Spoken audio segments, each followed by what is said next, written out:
सगळेजण म्हणतात तुझ्या गहू बघायला आले की पंजाबमध्ये आल्यागत वाटते. रोज डेली 10 पंप धरायचे. हे दररोजचं काम. रोजचं गेले 2 महिने झालं पाठीवरून पंप खालीच नाही. त्यातले सरासरी 3 एकराचं बुकिंग झालेलं आहे आपलं झालेलं आहे ऑलरेडी. अरे वा. ऑलरेडी गावात आपल्या गल्लीतच बुकिंग झाले सगळं. इथं ऍक्च्युली द्राक्ष पट्टा चांगला आहे. हो द्राक्ष पट्टा आणि ऊस पण आहे, त्यामुळे गहू जास्त करण्याच्या भानगडीत कोण पडत नाही. पहिलाच प्लॉट आहे गावात, पहिलाच प्लॉट 4 एकराचा आपला. नमस्कार शेतकरी बांधवांनो, इंडियन फार्मर एंटरप्रेन्युअर्समध्ये आपले स्वागत आहे.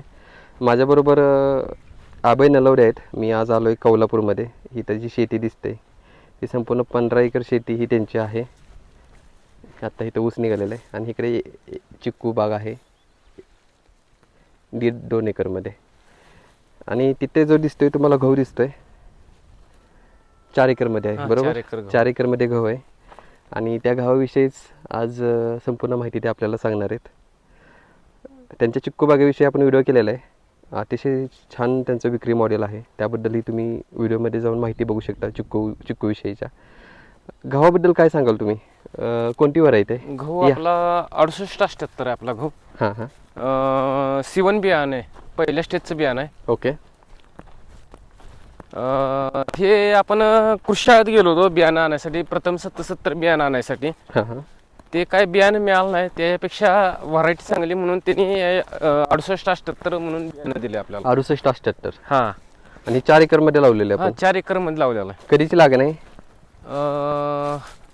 नोव्हेंबर 1 नोव्हेंबरला लागण की. पहिला प्लॉट आपण 1 नोव्हेंबरला पेरला. हां.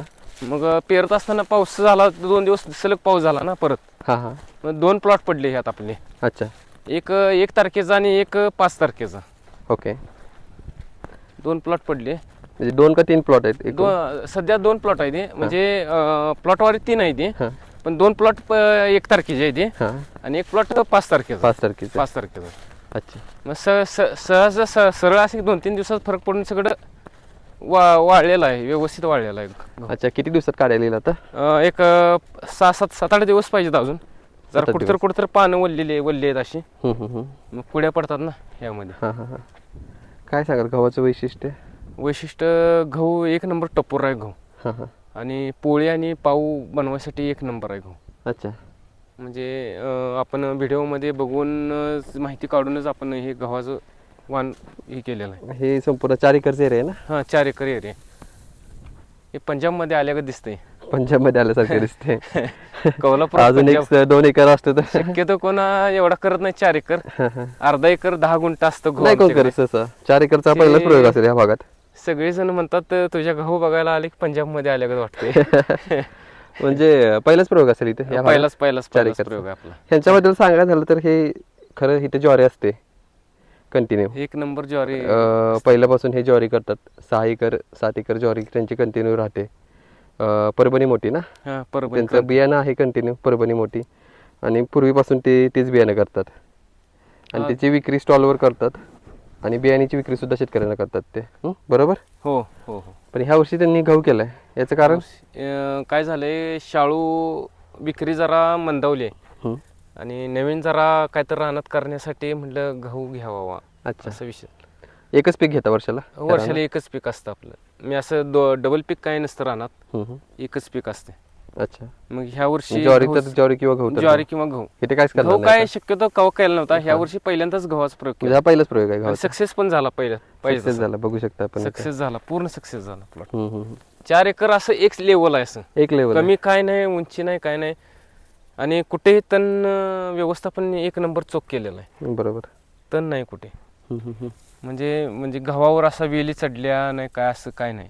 व्यवस्थित तण नियोजन करून. आणि 0 बजेटमध्ये भांगलनी कुछ नाही. भांगलनी काय केलेलं नाही. म्हणजे भांगलनी नाहीच यामध्ये? नाही. तणनाशक ही नाही केलेलं. स्वतःच नुसतं मोठं तण उपडून काढलेलं आहे. म्हणजे जेव्हा लहान असेल तेव्हाच लवास? हा तवाच. म्हणजे भांगलनी पण नाही? भांगलनी म्हणजे बैलाने कोळपं मारलं होतं एक. खुरपणी करावी लागते ना पहिले. बरोबर. कसं असतं, पिकाला हे लोखंड लागलंच पाहिजे.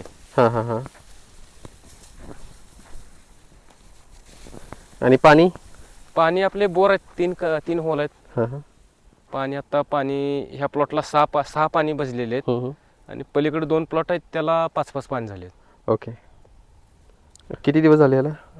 ह्याला आता बघा तरी माझ्या अंदाजे 92-93 दिवस असेल आत्ताचा. म्हणजे 100 दिवसापर्यंत हा, निघते. 100-105 दिवसापर्यंत निघेल म्हणून सांगितलं होतं त्यांनी. अच्छा.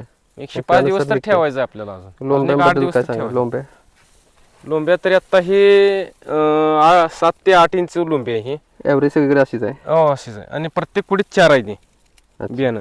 हं, हं. सरासरी 1 2 3 4 5 6 7 8 9 9 म्हणजे 9 चूक 36 दोन्ही किती झाले? 72. सरासरी एका कुडीत 70-72 बियाणं आहे. अच्छा. म्हणजे सरासरी माझ्या अंदाजे एकरी 17 ते 18 क्विंटलचा उतारा पडेल असं वाटते एकरी. एकरी. ग्रेट. ह्याला नियोजन कसं राहिलं, खत वगैरे? खत आपण पहिला अमिनो कॉम्बीचा पहिला स्प्रे मारला होता. म्हणजे कितव्या उगवून दिवशी? आल्यावर 8व्या-9व्या दिवशी. अच्छा. म्हणजे उगवून आला जरा मला वाटते 12व्या का 13व्या दिवशी आपण अमिनो कॉम्बीचा पहिला हात मारला होता. हं, हं, हं. नंतर पाणी पाजून परत झिंक फेरस मॅग्नेशियम जे पिकाला वाढीसाठी गरज असते ती झिंक फेरस मॅग्नेशियम आणि अमिनो कॉम्बीचा एक स्प्रे मारला. हं, हं, हं. परत रोगरचे 2 हात मारले. हं, हं, हं. आणि स्ट्राईस म्हणून आपल्याला बुरशीनाशक असते, फफूंदनाशक. हां, हां, हां. म्हणजे जे तांबेरा वगैरे होऊ नये म्हणून. हं, हं. अच्छा. त्याचे हे कितव्या दिवशी फवारणी घेतलं तरी? फवारणी प्रत्येक फवारणी स्पेशल मारलेले आहेत. म्हणजे असं औषध मिक्स करून मारलेले नाहीत कुठले. हां, हां, हां. स्पेशल हात मारलेत. हं, हं, हं. आणि कसं लाईटीचं टाइम टेबल होतं कसं सकाळी 7 ते 4. हां, हां, हां. त्यामध्ये 4 वाजेस्तोवर पाणी पाजायचं आणि 4च्या पुढे परत औषधं मारायची. रोज 10 पंप मारायचे. असं नियोजन करून स्वतःच केलं. बेसल डोस वगैरे पेरताना काय खत? पेरताना आपण 19 पेरलं होतं. हं, हं. सोबत 2 पोती आणली होती. 4 एकराला 2 पोती असं पेरलं. आणि परत आपण मिश्र खत वापरलं.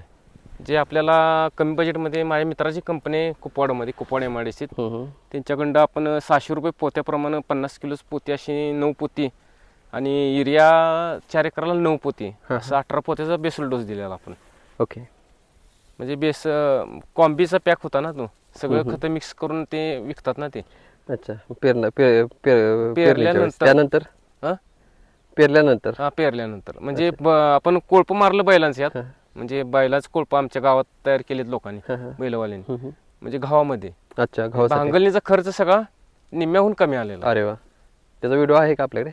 व्हिडिओ नाही माझ्याकडे, फोटो आहेत माझ्याकडे. ठीक आहे. व्हिडिओ मिळाला तर आपण तो व्हिडिओही टाकू. दाखवूया. ठीक आहे. आणि फवारणी किती झाली एकूण? फवारणी ट्राईसच्या 2 झाले त्या. ट्राईस म्हणजे फफूंदनाशक म्हणजे बुरशी येऊ नये म्हणून. म्हणून. तांबेरा पडू नये म्हणून. आणि रोगरचे 2 झालेत. रोगर म्हणजे तांबेरा पडू नये म्हणून. ही मिलीबग वगैरे पडू नये म्हणून. आणि आपले झिंक फेरस मॅग्नेशियमचे 2 हात आणि अमिनो कॉम्बीचे 2 हात. आणि शेवटचा हात 05234 आणि बोरॉनचा मारलाय. हो. म्हणजे 9 झाले. सरासरी 7 8 9 झालेत हात. अच्छा. स्वतःच मारलेले सगळे. स्वतःच केलं सगळे स्वतः. किती पंप लागतात एकरी? एकरी माझ्या मते बघा 15 पंप तर लागतात. 15 लिटरचे. रोज 10 पंप मारायचेच. रोज डेली 10 पंप धरायचे. हे दररोजचं काम. रोजचं. गेले 2 महिने झालं पाठीवरून पंप खालीच नाही. नुसतं हेच. एक ज्वारी असेल तर कमी असेल. ज्वारी असेल तर कष्ट कमी असेल. ज्वारीला कष्ट नाही एवढं लागत. ज्वारीला कसं पाणी पाजलं एखादं दुसरं स्प्रिंकलर सेट आहे आपला. ज्वारीला स्प्रिंकलरनंच पाणी पाजावं लागते. बरोबर. त्याशिवाय ज्वारी येतच नाही. ह्याच्यामध्ये असं आहे की गव्हाचा हार्वेस्टिंगचा कष्ट नाहीये. हार्वेस्टिंगचा खर्च नाही आणि कष्ट पण नाही. ते काय मोठी मशीन आली की फक्त ज्वारीला काढणीचा कष्ट आहे. पण ज्वारी सारखं उत्पादन कशात नाही ना. उत्पादन नाही. बरोबर. ज्वारी ते एकरी किती उत्पादन निघतं ज्वारीचं तुम्हाला? ज्वारीचं आपलं सरासरी 22 क्विंटलचं शेवट आहे आपलं. 18 ते 22 क्विंटल कंटिन्यू आहे आपलं. कंटिन्युटी आपली. म्हणजे असं एखाद्या वर्ष असं नाही की यामध्ये ज्वारीमध्ये त्यांचं एक स्पेशलायझेशन आहे. अगदी ज्वारीचं खूप चांगलं काम करतात ते. ज्वारीचं ते हे पण करतात. जिथे जास्त ज्वारी झाली असेल ते काढून ते ज्वारीची संख्या मर्यादित ठेवण्याची ते करतात. त्यामुळे ज्वारीचं जे हे म्हणतो आपण गोळा राहतो तो खूप मोठा पडतो त्यांचा. त्यामुळे उत्पादन त्यांना चांगलं मिळतं. ह्या वर्षी ते गव्हामध्ये हे करतात. गहू पण चांगला आहे. गव्हामध्ये पण चांगलं उत्पादन मिळू शकतं. किती इथं गव्हाला रेट किती चालू आहे? आता सध्या मार्केटला 30-35 रुपये रेट चालू आहे. आणि घरगुती विक्री 40 रुपये तर चालू आहे. मग आपण हे बियाणे घेताना आपण करार केला होता 55 रुपयांनी किलो द्यायचा. पण त्यांच्याकडं ते विक्री परवाना रद्द झाला ना त्या कंपनीचा ज्याच्याकडे घेतला होता. त्यामुळे आपण स्वतः घरगुतीच विकणार. हे स्टॉलला विकणार? स्टॉलला आपण विकू शकतो आपण. त्यातले सरासरी 3 एकराचं बुकिंग झालेलं आहे आपलं झालेलं आहे? ऑलरेडी अरे वा. ऑलरेडी गावात आपल्या गल्लीतच बुकिंग झाले सगळं. इथं ऍक्च्युली द्राक्ष पट्टा चांगला आहे हो द्राक्ष पट्टा आणि ऊस पण आहे, त्यामुळे गहू जास्त करण्याच्या भानगडीत कोण नाही, पडत कोणच. नाही. पहिलाच प्लॉट आहे गावात, पहिलाच प्लॉट 4 एकराचा आपलाच आहे. त्यामुळे विक्री लगेच होणार आहे. विक्री लगेच होणार विक्री. आणि काय झालं यावर्षी रेशनिंगला ज्वारी द्यायला चालू केले ना गावात आमच्या, आणि गहू बंद झाले. अरे त्यामुळं मला वाटते, कारण 3 एकराच तर सरासरी 80-90 पोते तर आपले बुकिंग झालेच. आणि हे नवीन वाहन आहे त्यामुळे रेट नाही विकणार तुम्ही का? अजून रेट नाही पडला? 40-40 रेट 40 देणार आपण. 4000 क्विंटल. कसं आहे, जास्त घ्यायची पण आपल्याकडे हे नाही भाऊनो, कारण कष्ट पण भरपूर आहे ऍक्च्युली. इतका जे गहू करतात त्यांना माहिती आहे की 4 एकर गहू करणं किती कष्टाचं काम आहे. कष्टाचं दिवस रात्र एक भरपूर करावे पाणी- लागते पाणी भरपूर पाजण्यासाठी. रात्रीचं कारण पण पाणी सरकत नाही पुढे. पाणी सरकत तुम्हाला सोपं वाटतं म्हणजे पाणी पाजणं, पाणी सरकत नाही पुढे ह्या पाणी सरकत प्लॉट मध्ये. नाही. जसं जसं गहू मोठा होईल त्यामध्ये उंदरं लागण्याची शक्यता पण जास्त असते गव्हामध्ये. उंदीर किंवा कुठेही काहीही झालेलं नाही. हम्म. सगळं व्यवस्थापन व्यवस्थित, चौबाजून सगळं स्वच्छ आहे. कुठलाही इथे बघितलं तर तण कुठेच दिसत नाही आपल्याला. प्लॉट मध्ये कुठेच तण कुठेच तण नाही, एकसारखा प्लॉट बसलेला आहे. plot आता तिकडे मगाशी आम्ही गेलेलो तिकडे फिरून आलोय, संपूर्णपणे एकसारखा प्लॉट आहे. सरासरी प्रत्येक कुडीत 70-75 बी आहे. किती खर्च आला? टोटल खर्च बघा, बियाण्याचे आपल्याला 16,000 रुपये खर्च आले होते. मग त्यातले आपले एकरी किती बियाणे लागलं? एकरी आपण 40 किलो पेरणी 40 किलो. 40 किलोनं 38 ते 40 किलो मशीनला आपल्याला लागतंच. कारण आपली स्वतःची मशीन आहे, आपल्या ह्याच्यावर राहतं ते. आणि राहिलेले 2 पोते एक आपले इथं समोर एक भाऊ आहेत आपले, कारण हे प्लॉट जवळ करायचं नव्हता ना, बियाणे प्लॉट असल्यामुळं जवळ बियाणे प्लॉट करायचं नव्हता म्हणून ते एक प्लॉट आपण बियाणे प्लॉट आहे. बियाणे प्लॉट बियाण्यासाठीच प्लॉट आहे आपला. आता पण पण विक्री काय करणार बियाणे आहे. कॅन्सल झाल्यामुळं घरगुती विक्री द्यायची आणि आपण विकू शकतो आपण. विकू शकतो आपण आणि बियाणे खर्च किती आला तरी टोटल? सरासरी बघा माझ्या अंदाजे 50 पर्यंत गेला असेल. 50,000 गेले? 40-50 हजार पर्यंत खर्च आला 4 एकराचा. अरे वा. आणि खर्च मजूर जास्त काय नाही. खर्च नाही ना, मजूर कमी असल्यामुळे मजूर खर्च कमी तो कमी असल्यामुळे कमी खर्च, सगळं स्वतः केले. औषध ते आपल्या कष्टाची पण किंमत आहे ती. हो, आहेच ती ना. आपण पकडत नाही. आहेच ना. आणि ते तरी काय उत्पन्न एक- किती मिळू शकते अंदाजे पैशामध्ये? सरासरी मला वाटते बघा 4 ते 4.5 लाख रुपये तर मिळतील आपल्याला 4 ते 4.5 लाख टोटल एक 100 दिवसामध्ये. 100 दिवसामध्ये. म्हणजे 50,000 मध्ये आपल्याला 4.5 लाख रुपये आपल्याला जमीन आपली मिळवून देऊ शकते. ऊसामध्येही शक्य नाही ते. ऊसामध्ये पण 100 दिवसामध्ये तेवढे पैसे मिळणं. फक्त एक आहे की व्यवस्थित नियोजन व्यवस्थित पाहिजे, नियोजन लागतं. दररोजचं नियोजन लक्ष पूर्ण. पाहिजे आणि पूर्ण. कष्ट आहे. कष्ट आहे, कारण नियोजन- गहू एका जागा इतकं करणं एवढं सोपं नाही. सोपं नाहीये. सोपं नाही. क्वचित लोक करतात क्वचित आणि त्यांनी हे केलेलं आहे. त्यांचं अभिनंदन यासाठी आणि खूप खूप धन्यवाद. तुम्ही संपूर्ण माहिती सांगितली गव्हाविषयी.